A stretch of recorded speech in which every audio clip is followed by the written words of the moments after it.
सती, तुम यज्ञ का अमूल्य समय व्यर्थ ही नष्ट कर रही हो।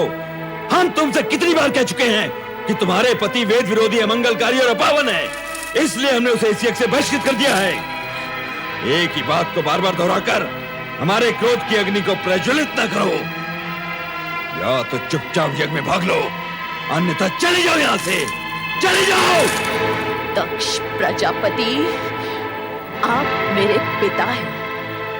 तनिक इतना तो सोचिए कि अपने पति के अपमान का परिमार्जन न कर पाने पर आपकी ये पुत्री शिव को क्या मुंह दिखाएगी? क्या मैं कैलाश लौटकर शिव से ये कहूंगी कि मैं आपकी निंदा सुनने वहां गई थी? शिव निंदा सुनने वाला भी शिव निंदा करने के समान नरक का पात्र होता है। तो जहां जाना है चली जाओ, तुम्हें रोका किसने है? किंतु एक बात अच्छी तरह समझ लो सती, जिस शिव ने हमारा सरासर अपमान किया है, उसी शिव से अपने अपमान का प्रतिशोध लेने के लिए हमने इस महायज्ञ का आयोजन किया है। और सुनना है तो सुनो, अब शिव मेरे लिए सदा सदा के लिए बहिष्कृत है। वो भूतनाथ, शमशान में पड़े रहने वाला अघोरी, नंग धड़ंग अवधूत,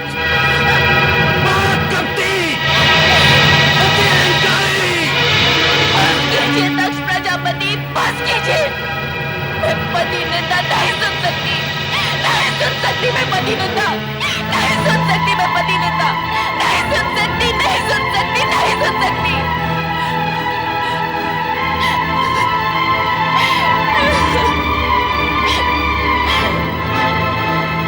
मेरे स्वामी, आपने मुझे न आने के लिए कितना समझाया, किंतु मैं मूढ़मती केवल पिता को दो बातें सुनाने के लोभ में यहाँ चली आई। उस समय मैंने ये न सोचा कि यदि मुझे पति के विषय में अपशब्द सुनने पड़ गए तो अब तो मैं अपने स्वामी को अपना मुंह भी नहीं दिखा सकती।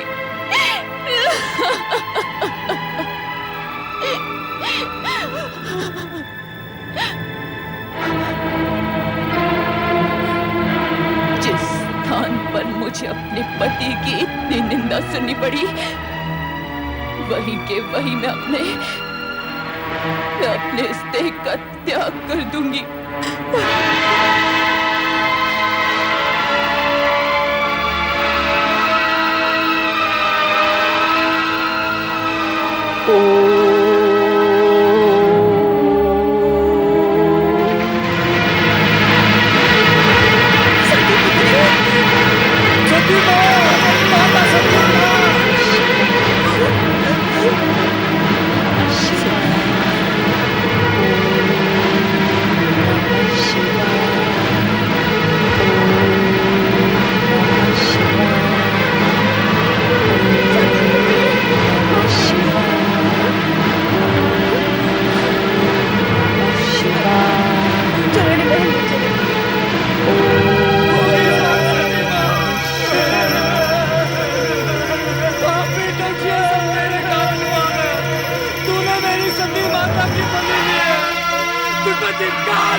तुम्हारी ये दुर्दशा, तुम अकेले लौट आए। देवी सती कहाँ है? देवी सती कहाँ है? देवी सती कहाँ है? यज्ञ में दक्ष ने आपका अपमान किया, आपकी निंदा की। ये सुनकर माता सती ने ये कहा कि उनको जीवित रहने का कोई अधिकार नहीं, और ये कहा कि आपको अपना मुख दिखलाने का भी कोई अधिकार नहीं। और ये कहते कहते आत्मदाह कर लिया। नहीं, नहीं, नहीं!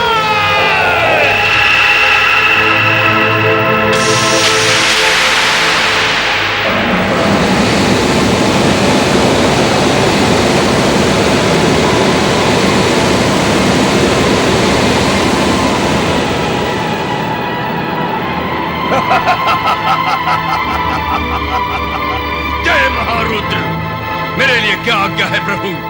वीरभद्र, दक्ष का अहंकार हमारा विरोध है और हमारा विरोध उसका विनाश। जो आज्ञा प्रभु। जाओ और उस यज्ञ को भ्रष्ट कर डालो और जो भी तुम्हारा विरोध करे उसे भी भस्म करने में संकोच न करना। आज विनाश लीला का वो नर्तन करना कि वहां कोई भी शिव सती विरोधी जीवित न रह पाए। जाओ। ऐसा ही होगा प्रभु। जय महारुद्र।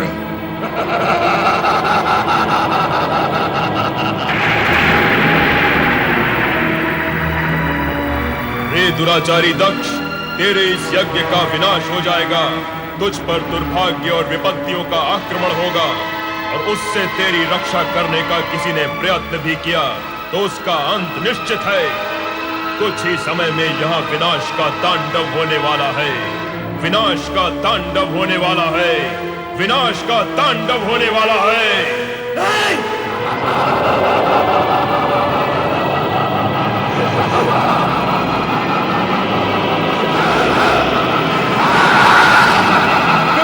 मेरी रक्षा कीजिए, मेरी रक्षा कीजिए प्रभु। दक्ष, शिव की निंदा और उपेक्षा करके तुमने वो दंडनीय अपराध किया है जिससे तुम्हें कोई नहीं बचा सकता, स्वयं मैं भी नहीं।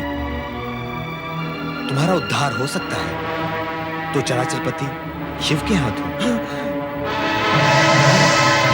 प्रभु, प्रभु,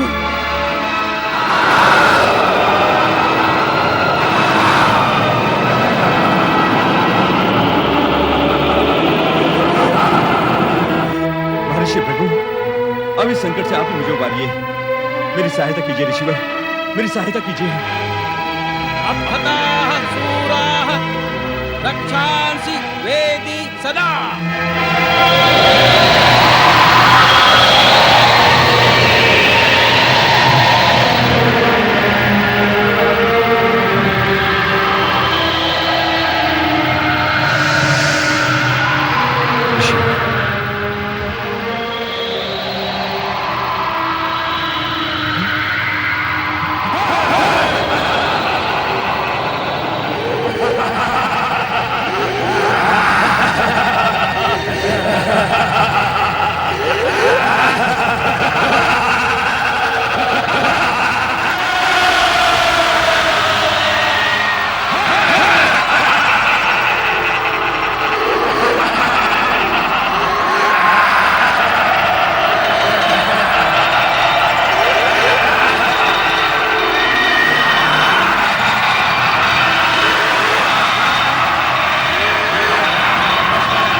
शक्तिशाली समझता है तो मेरे बराबर का होकर अपनी शक्ति का प्रदर्शन कर।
स्वामी की मृत्यु नहीं हो सकती। वे परमपिता ब्रह्मा के पुत्र हैं। उनकी मृत्यु नहीं हो सकती। उनकी मृत्यु असंभव है। तुम्हारा कथन मिथ्या है, मिथ्या। नहीं महारानी, ये सत्य है। प्रजापति महाराज दक्ष अब इस संसार में नहीं रहे। क्या मेरे स्वामी इस संसार में नहीं रहे? मेरा सुहाग मिट गया है। यदि मेरा सुहाग मिट गया है तो मैं जीवित रहकर क्या करूंगी? मैं अपने प्राण त्याग दूंगी। मैं अपने प्राण त्याग दूंगी। नहीं माते, नहीं, धैर्य रखिए माते। इतना दुखी मत होइए माते। नहीं, मेरे स्वामी के बिना मेरा जीवन व्यर्थ है। मेरा जीवन व्यर्थ है। मैं जीना नहीं चाहती। मैं जीना नहीं चाहती। मैं नहीं रहना चाहती। शांत हो जाइए माते, शांत हो जाइए। दक्ष प्रजापति जीवित हैं। क्या? मस्तक विहीन होने के उपरांत भी उनका शरीर निस्तेज नहीं हुआ है। शिव इतने कठोर नहीं माते कि किसी के प्राण हर ले। उन्होंने तो पिताश्री को केवल उनकी करनी का दंड दिया है।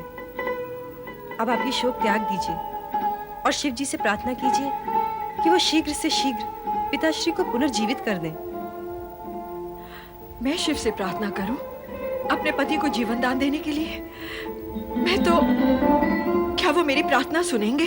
हाँ माते, शिव शंकर दयालु हैं। वे अपने भक्तों की प्रार्थना अवश्य सुनेंगे।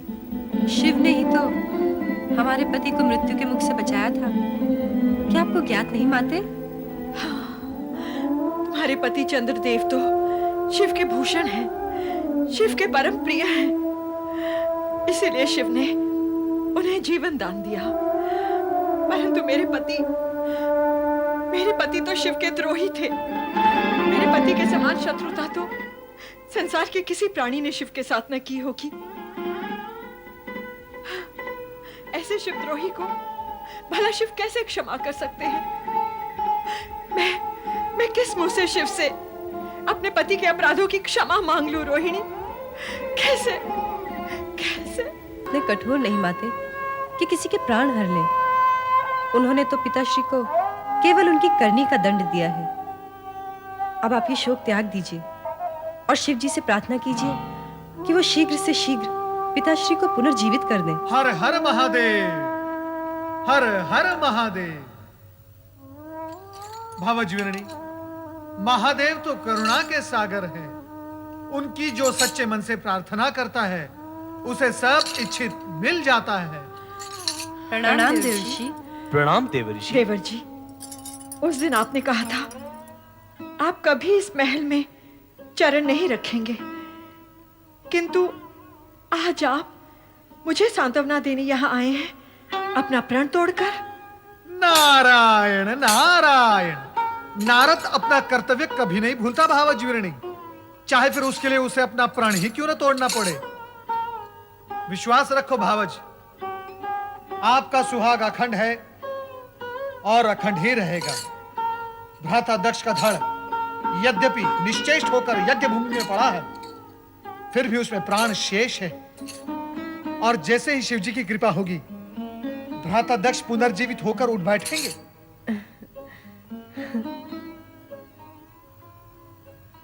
क्या बात है माते, आपको देवऋषि के कथन पर विश्वास नहीं?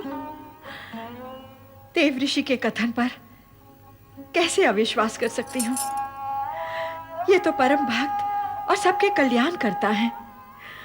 परंतु जब अजर अमर परमात्मा सदाशिव से मैं अपने पति का जीवन दान मांगूंगी, तब यदि उन्होंने मेरी प्रिय पुत्री सती के आत्मदाह की बात छेड़ी, तो मैं क्या उत्तर दूंगी? क्या उत्तर दूंगी मैं? नारायण नारायण। भावज, सती के लिए हम सबको अत्यंत दुख है, किंतु सत्य यह है कि शिव जी की इच्छा से ही सब कुछ संभव है, अन्यथा कुछ भी संभव नहीं। ये शिव की कैसी विचित्र इच्छा है, बताइए ना देवर्षि। जो संसार के सभी प्राणियों के मन से मृत्यु का भय दूर कर सकते हैं, जो मृत्यु मुख में पहुंचे हैं, उन्हें पुनर्जीवित कर सकते हैं। उन्होंने मेरी बेटी सती को क्यों नहीं बचाया? क्यों अपनी ही अर्धांगिनी को योगाग्नि में जल जाने के लिए विवश किया? मेरे इन प्रश्नों का उत्तर दीजिए देवर्षि। नारायण नारायण। आप शिव लीला से अपरिचित हैं भावज, इसलिए ऐसी बातें कर रही हैं।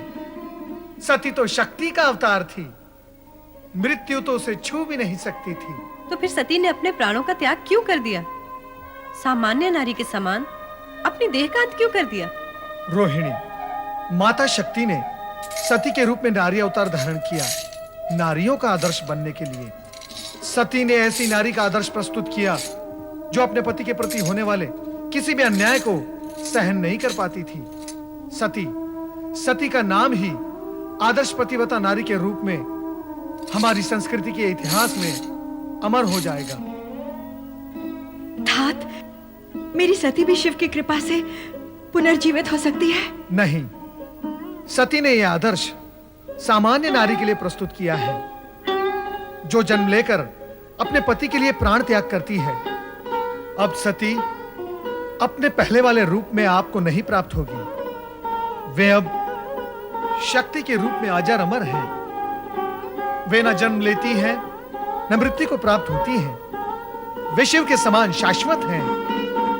वे शक्ति के रूप में जगत के कण कण में निवास करती हैं। माते, अब आप सती का शोक त्याग दीजिए। वो अब हमें सती रूप में नहीं, शक्ति रूप में दर्शन देंगी। क्यों देवऋषि? हाँ रोहिणी, ये सब शिव लीलाएं हैं जो हमें दिखाई दे रही हैं। शिव लीलाओं का रहस्य आज तक कोई समझ नहीं पाया, और जब तक शिव जी की इच्छा है, तब तक ऐसी विचित्र लीलाएं करके वे संसार वासियों को चकित करते रहेंगे। भावज वीरणी, मेरी ये इच्छा है कि कैलाश जाकर आप भी ये शिव लीलाएं देखें और देवादिदेव महादेव के चरणों में अपना शीश नमाकर प्रार्थना करें। तब देखना शिव जी की दया का चमत्कार। भ्राता दक्ष अवश्य जीवित होंगे। हाँ, अवश्य जीवित होंगे।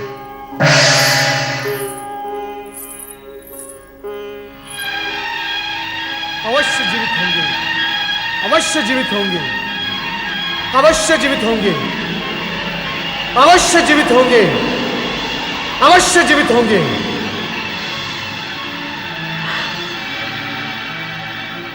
मैं भोलेनाथ की शरण में कैलाश जाऊंगी। जय महारुद्र। है महाबलयंकर, आपकी आज्ञा के अनुसार दुष्ट दक्ष का अंत कर दिया और उसके सर को काटकर यज्ञ कुंड में स्वाहा कर दिया।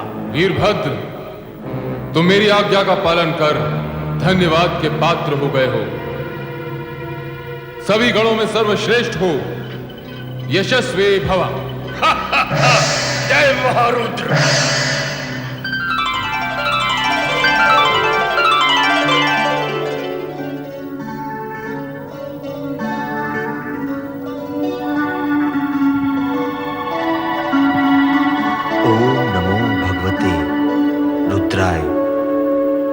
परात पर ब्रह्म परमात्मा श्री सदाशिव को प्रणाम। करुणा सागर, भक्त वत्सल भगवान शिव शंकर को वंदन। हे चराचरपति, सम्राट शिव शंकर, कृपा सागर, मैं वो दुर्भाग्यशाली स्त्री हूं जिसने एक हाथ से अपनी पुत्री सती को खो दिया है और अब दूसरे हाथ से उस पति को खोने जा रही हूं जिसका सिर विहीन शरीर तड़पता देखकर मुझ पर हर पल मृत्यु का पल होकर टूटता है। ये जानते हुए कि जो भी हुआ है उसके उत्तरदायी मेरे पति ही है, मुझे ये कहने का अधिकार नहीं कि मेरे पति को उन कष्टों से मुक्त कर दो और जीवन दान दो, किंतु इतना अवश्य कहूंगी कि उनके कष्टों का अंत कर दो, उनके कष्टों का अंत कर दो, उनके कष्टों का अंत कर दो, उनके कष्टों का अंत कर दो, उनके कष्टों का अंत कर दो, उनके कष्टों का अंत। हे सदाशिव, कष्ट का अंत आप कैसे करेंगे ये तो आप ही को ज्ञात होगा, किंतु मैं आपसे ये प्रार्थना अवश्य करूंगा कि दक्ष को जीवनदान मिले और अपूर्ण यज्ञ संपूर्ण हो सके। दक्ष से मेरा कोई बैर नहीं श्री हरि। जो हुआ, जो हो रहा है और जो होगा विधाता के संकेत के बिना असंभव है। अस्तु, आप सबकी इच्छा का सम्मान करते हुए मैं दक्ष को अवश्य जीवन दान दूंगा, अवश्य। पति की मृत्यु से पीड़ित और आहत वीरणी पत्नी की मृत्यु से पीड़ित और आहत शिव की शरण में आकर अपने सुहाग की याचना करती है। लोक कल्याणकारी शिव उसे अभयदान देते हैं और वीरणी के सुहाग की रक्षा हित यज्ञशाला में पहुंचते हैं। स्वामी, स्वामी, स्वामी, स्वामी कहाँ तुम?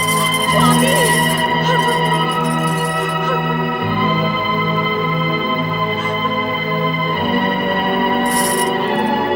स्वामी, ये क्या हो गया? ये क्या हो गया स्वामी? स्वामी,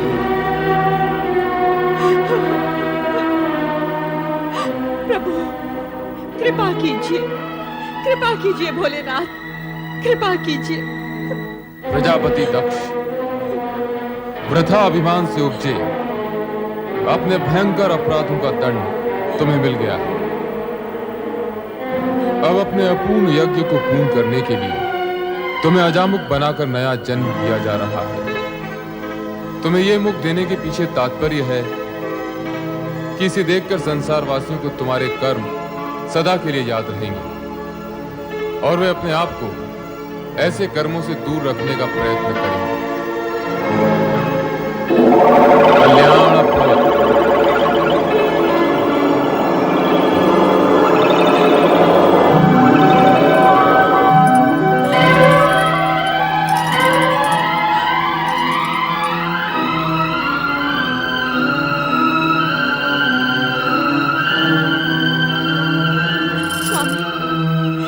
स्वामी, आपको जीवन दान मिल गया, मेरा जीवन धन्य हो गया। हे देवाधिदेव, हे महादेव, हे भोलेनाथ, आपने मुझ जैसे नराधम को जीवन दान क्यों दे दिया? क्यों जीवन दान दे दिया प्रभु? ये अहंकार का मारा दक्ष तो हत्यारा है प्रभु, हत्यारा। अपनी पुत्री का और इन सब का जो यहाँ यज्ञ का फल लेने आए थे। हे प्रभु, इस दुष्ट नीच खल दक्ष को आपने पुनर्जीवन दे दिया, आपने पुनर्जीवन दे दिया प्रभु। इस उपकार के लिए मैं सदा सदा के लिए आपका आभारी रहूंगा, आपका कृतज्ञ रहूंगा प्रभु। दक्ष प्रजापति, मैंने तुम्हें यज्ञ का संपूर्ण फल दिया। अब आप यज्ञ पूर्ण कीजिए। नमः शिवाय। ओम नमः शिवाय।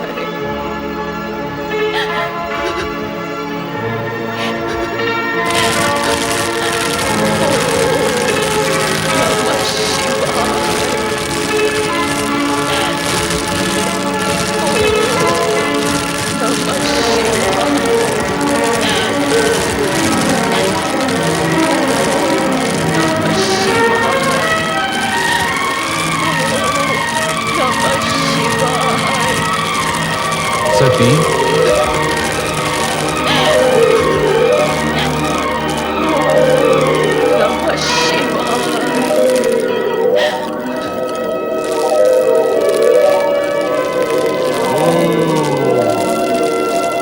देवी सती सदा शिव का धाम जीवित कर चुका है।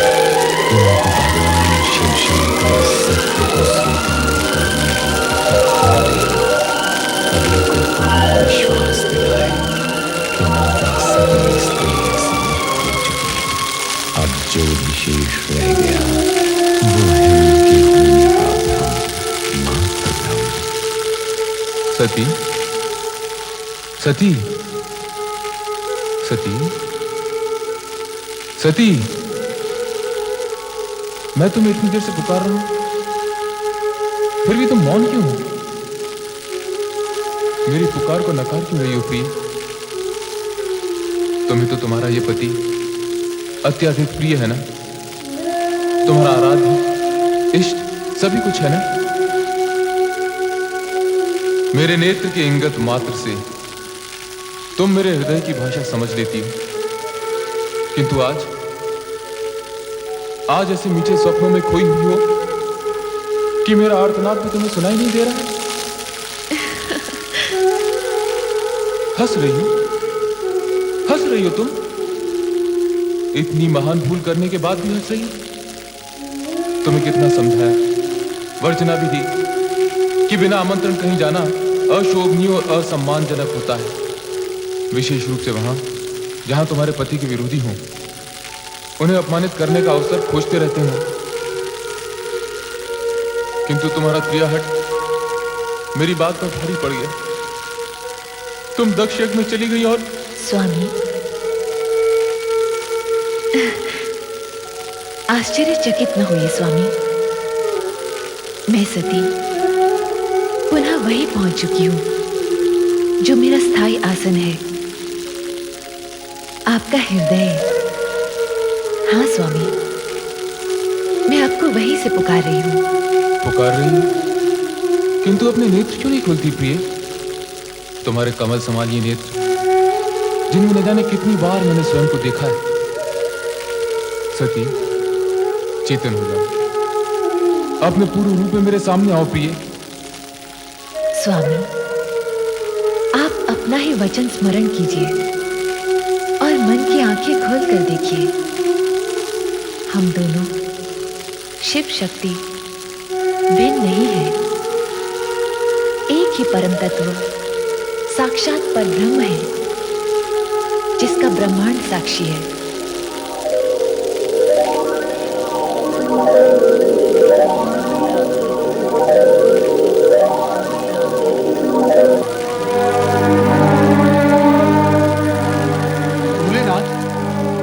भोलेनाथ, नारद का प्रणाम स्वीकार हो।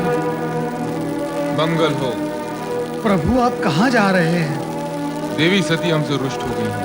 भोलेनाथ, आप ये कैसी बातें कर रहे हैं? क्यों? क्या सदा पत्नी को ही पति का साथ देना चाहिए, पति को नहीं? हम अपनी रुष्ट प्रिया का साथ कभी नहीं छोड़ेंगे। भोलेनाथ, क्या इतने पर भी आपको वास्तविकता समझ में नहीं आई? तुम हमारा समय नष्ट कर रहे हो नारद।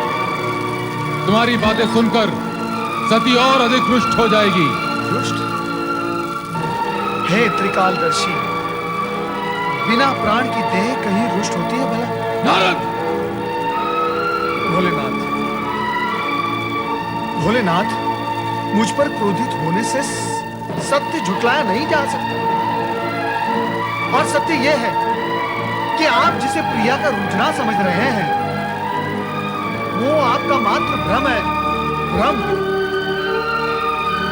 प्रभु देह बोलती नहीं, भ्रम बोलता है। तुम ये कहना चाहते हो कि सती, हमारी सती मात्र देह है, मात्र देह? खेद की बात यही है प्रभु कि आप जिसे देवी सती समझ रहे हैं वो मात्र निर्जीव देह है। नारद, मैं तुम्हें भस्म कर दूंगा। सती शक्ति है, शक्ति अमर है, शक्ति जगत माता है, और तुम जगत माता को निर्जीव और देह कहकर अपमानित कर रहे हो। प्रभु, आज आप ये क्या कह रहे हैं?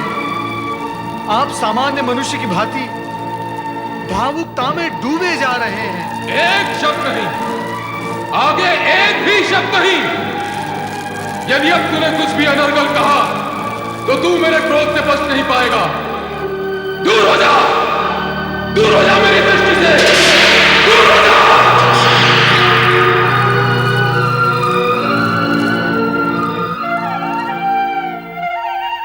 माता सरस्वती नमः। ब्रह्मदेवाय नमः। ब्रह्मदेवाय नमो नमः।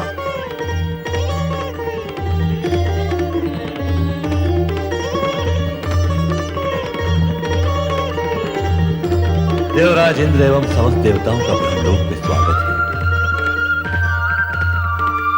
कहिए, कैसे आना हुआ? परमपिता, देवी सती के आत्मदाह के पश्चात श्री शिव शंकर उनका शव लेकर विक्षिप्त से यहाँ वहां विचरण कर रहे हैं। उनका क्रोध में रूप देखकर ऐसा लगता है कि कहीं उनका ये भाव इस सृष्टि का संहारक न बन जाए। और कहीं ऐसा हुआ तो आपकी रचना देखते ही देखते अस्तित्वहीन हो जाएगी। रक्षा कीजिए, सृष्टि की रक्षा कीजिए परमपिता, अन्यथा सृष्टि को नष्ट होने में कुछ ही क्षण शेष रह गए हैं। ये तुम क्या कह रहे हो नारद? हाँ परमपिता, मैं स्वयं देख कर आ रहा हूँ भगवान शिव का वो अकल्पनीय विनाशकारी रूप। विनाशकारी रूप? विनाशकारी रूप? शिव अर्थात मंगल, कल्याणकारी रूप विनाशकारी? मेरा तात्पर्य है ये जो उनकी विक्षिप्त अवस्था है वो ही विनाश लीला का कारण बनेगी। वो तो मानते ही नहीं कि माता सती आत्मदाह करके निर्जीव हो गई है। तुमने उन्हें समझाने की चेष्टा नहीं की? परमपिता की, परंतु उसकी प्रतिक्रिया स्वरूप उन्होंने मुझसे यह कहा कि तुम माता सती को निर्जीव कह रहे हो, मैं तुम्हें भस्म कर दूंगा। और बस मैं भयभीत होकर यहां चला आया। परमपिता, ये सब सुनकर तो ऐसा लगता है कि अब शिव का तीसरा नेत्र खुलने में अधिक विलंब नहीं है। और यदि ऐसा हो गया तो इस सृष्टि के भस्म होने में एक क्षण भी नहीं लगेगा परमपिता, एक क्षण भी नहीं लगेगा। अब आप ही कोई उपाय कीजिए और उन्हें शांत कीजिए।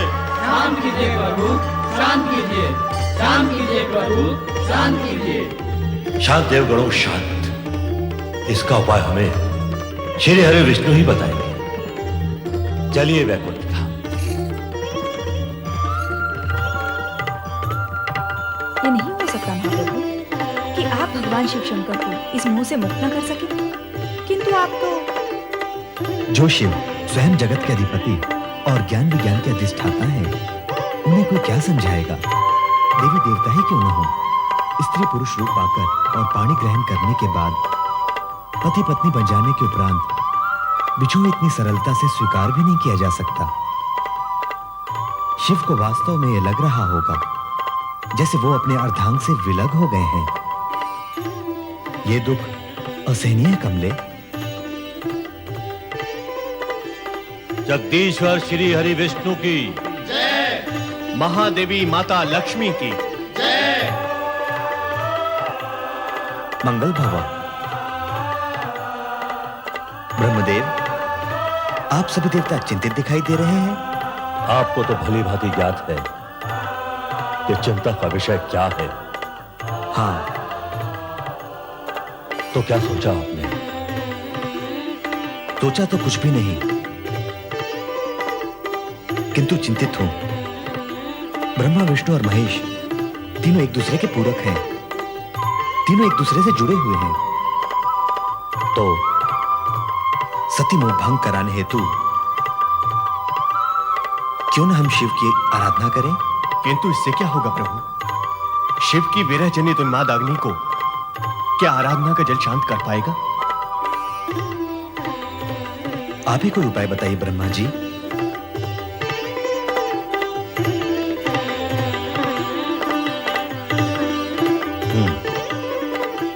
बहुत सोचने के पश्चात एक उपाय मन में आया तुम्हें।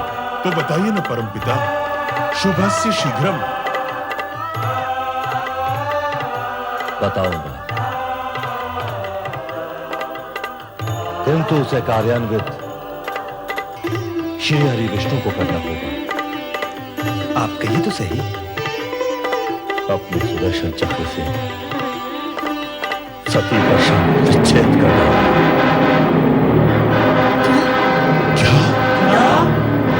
हाँ, शिव का सती मोह भंग कराने हेतु क्या आवश्यक है?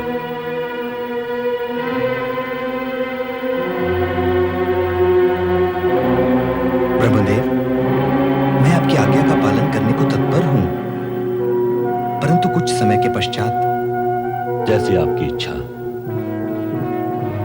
किंतु ध्यान रहे कि समय की अवधि इतनी अधिक न हो जाए कि अनर्थ का रूप ले ले।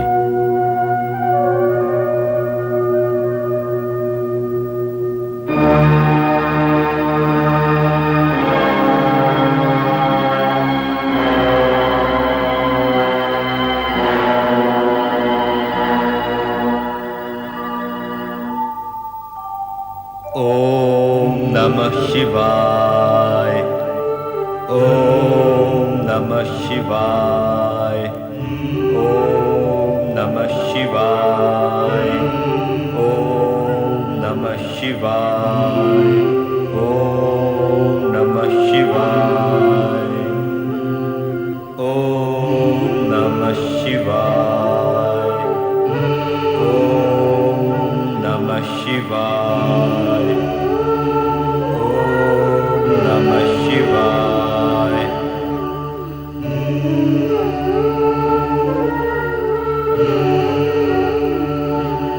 हे सर्वशक्तिमान महेश्वर सदाशिव जी, संपूर्ण संसार आपकी लीला से स्तब्ध और चकित है। देवता आदि और आपकी कामना के वाहक स्वयं ब्रह्मा जी और मैं किंग कर्तव्य विमूढ़ हैं। किसी की भी समझ में नहीं आ रहा है कि क्या किया जाए। और ब्रह्मा जी ने जो मुझे उपाय बताया है, उसका ध्यान करते ही मन कांप उठता है। मैं जानता हूं कि मुझे जो करने के लिए कहा गया है वो सब आपको ज्ञात है।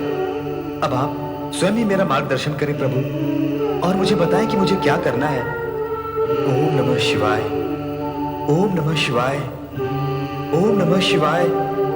ओम नमः शिवाय।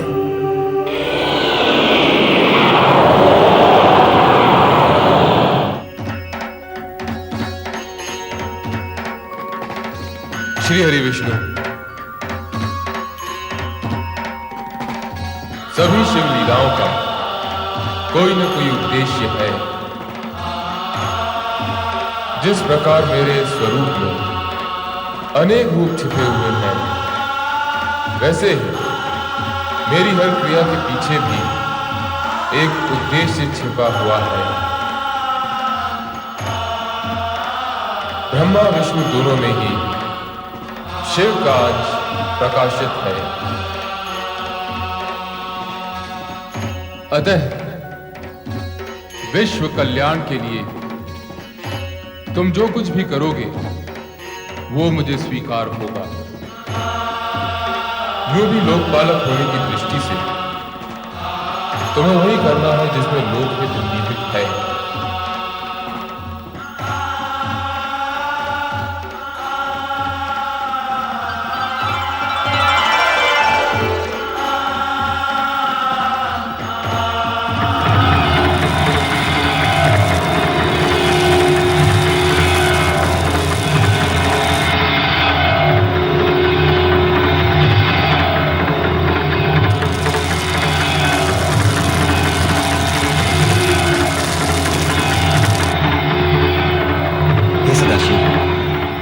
आपसे अनुमति तो ले ही ली है, परंतु एक निवेदन भी करता हूं कि इस सुदर्शन चक्र से देवी सती का शव विच्छेद मात्र सृष्टि समृष्टि की रक्षा करने हेतु ही कर रहा हूं, और समृष्टि की रक्षा दूसरे शब्दों में आपकी लीला को नया मोड़ देने का बहाना भी बनेगी। मुझे अनुमति दे प्रभु।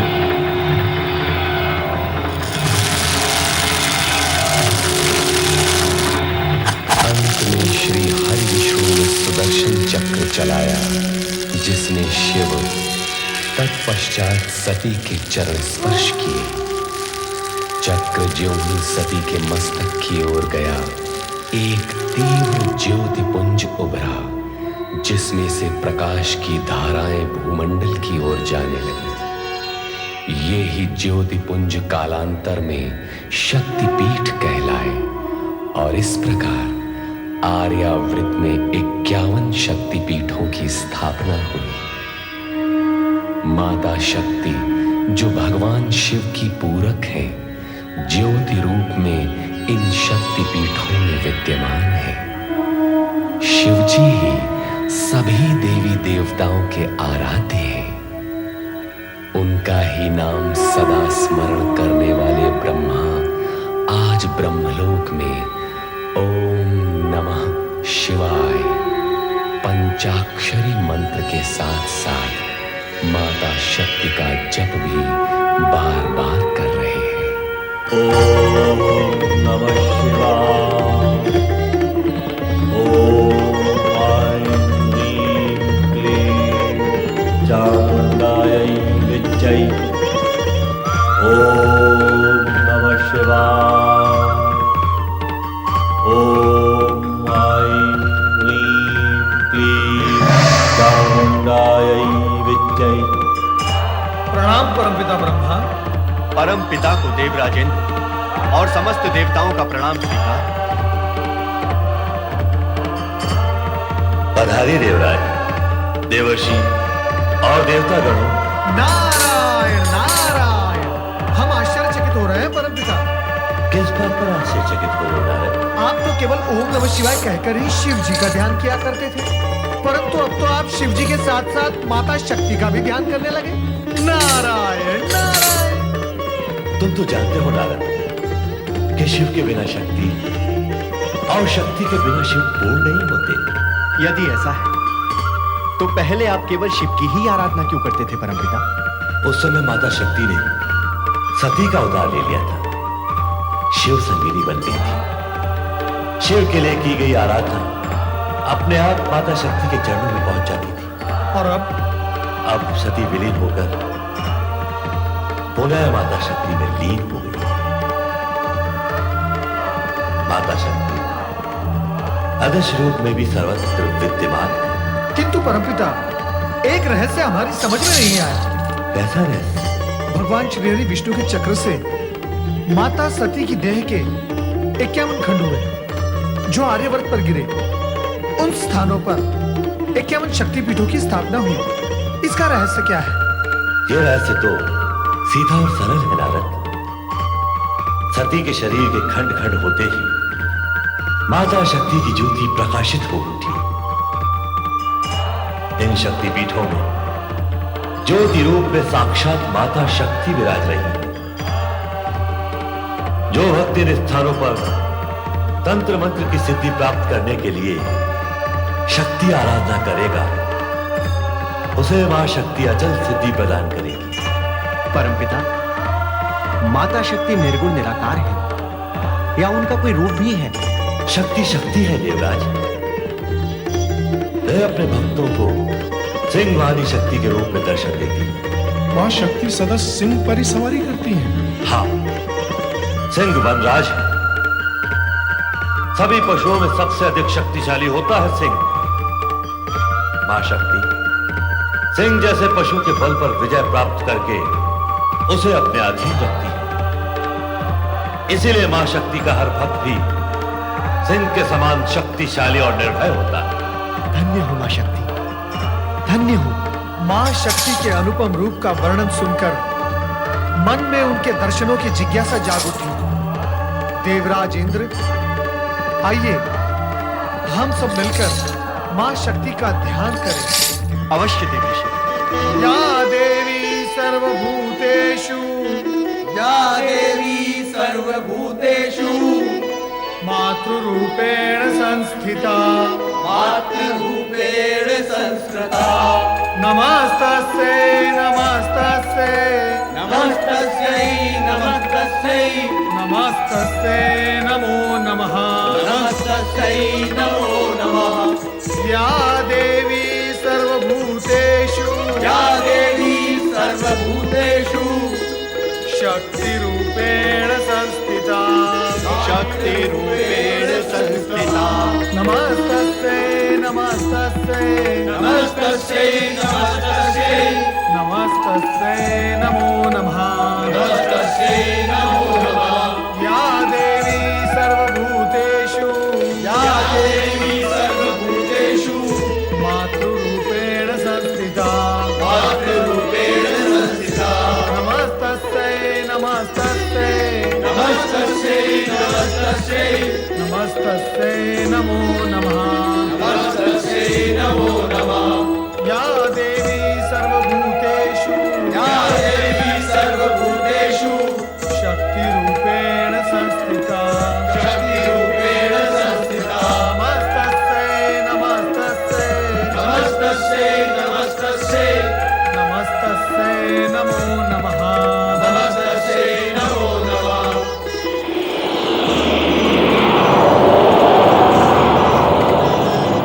हे जगज्जननी, हे महान शक्ति, हम सब आपके दर्शन के लिए अत्यंत अधीर हैं।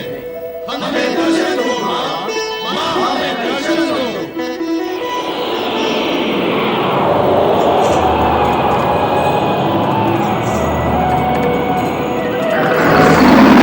ह्रींकारी सृष्टिरूपायै, ह्रींकारी सृष्टिरूपायै, ह्रींकारी प्रतिपालिके, ह्रींकारी प्रतिपालिके, क्लींकारी कालरूपेणे, क्लींकारी कालरूपे, बीजरूपे नमोस्तुते, बीजरूपे नमोस्तुते। हे माता शक्ति, आप भगवान शिवशंकर की अभिन्न संगिनी हैं। आप पुनः सगुण अवतार लेकर कब दर्शन देंगे? शिव और शक्ति अभिन्न हैं। मैं शिव के अंदर ही समाई हुई हूँ और भक्तों की पुकार पर समय समय पर प्रकट होती रहती हूँ। किंतु हे शक्ति माता, हम सब ये जानने के लिए उत्सुक हैं कि आप पुनः कब अवतार लेंगे। उसके लिए तुम्हें लंबी प्रतीक्षा करनी होगी देवराज। जब घटनाएं नए मोड़ लेंगी और शिव को मेरी आवश्यकता प्रतीत होगी, तब मैं नारी रूप में अवश्य जन्म लूंगी।